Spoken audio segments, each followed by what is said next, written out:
The countdown is on to the holidays. So what can you do to keep the turkey and the family tensions from, well, exploding? And with so many of your family members together in one place for an extended amount of time, there's bound to be a little bit of drama. It happens to everybody.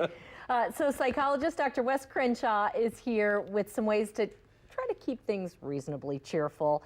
Why do some families have so much trouble? They take the turkey out of the oven much too late, obviously. But no, you know, people, the whole point of getting together at the holidays is these are people who don't really hang out that much during the year.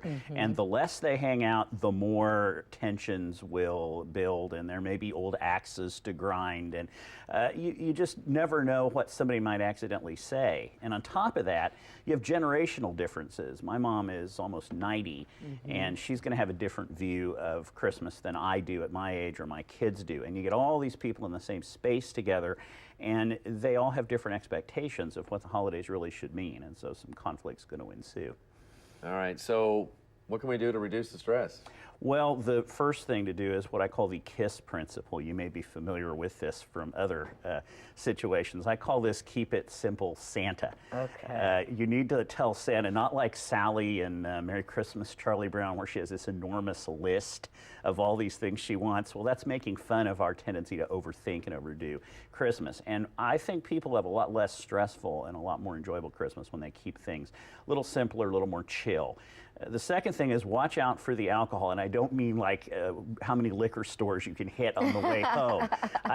If I had $1 for every time alcohol has gotten Aunt Sally or Cousin Bill to get up and accidentally say something they really mean, we would all go out for pizza, the whole station. It's really a dangerous situation emotionally for people when they just get a little loose and stuff starts coming out. And then I think you also want to put off conflict till after the holidays. It may seem grim, but the divorce rate goes up dramatically in January because people are doing that. They're trying to think, what can I do to not mess up the holiday season? And we all need to think that way. If you want to argue with your mom, give her a call in January and come up with something to argue about. Don't do it at Christmas. Don't try to fix anything over the holidays. No, it's you know? not the time to do it. You sort of have to watch the parade, so to speak. Just kind of watch it go by there. You talked about different generations. What do you suggest for like the younger generation coming home or teenagers? Yeah. It's always a big deal. For young adults, you want to set your rules if they're coming back from college or from the workforce or something in their early 20s. Set your rules as house rules, not people rules. If you don't want dating partners to sleep over, just say that's the rule we have in the house and they can go sleep somewhere else. Or if you want to have a curfew, you say house closes down at midnight, that's when we're going to lock the door. You can sleep in the driveway or whatever. But don't judge the person for being a young adult.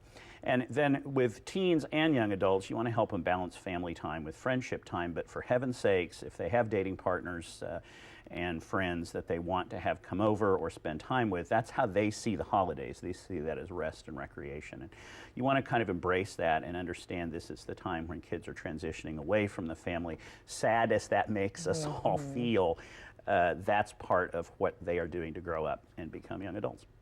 Any way to approach those teenagers, though, if you want to, I mean, you really do want to spend some time with them? Is there a correct way to try to approach them to get together? There is, in the most non-threatening manner possible. You want to say to them, we love you and enjoy time with you. We'd like you to set this block of time aside to unwrap presents, and then you can cut loose.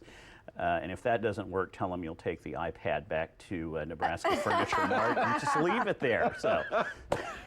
Great advice as always. Thank you, Dr. Wes. Thanks. Good to see you. Dr. Wes will be speaking tonight at the Shawnee Mission East High School Library. He has offices in both Prairie Village and in Lawrence. You can learn more at dr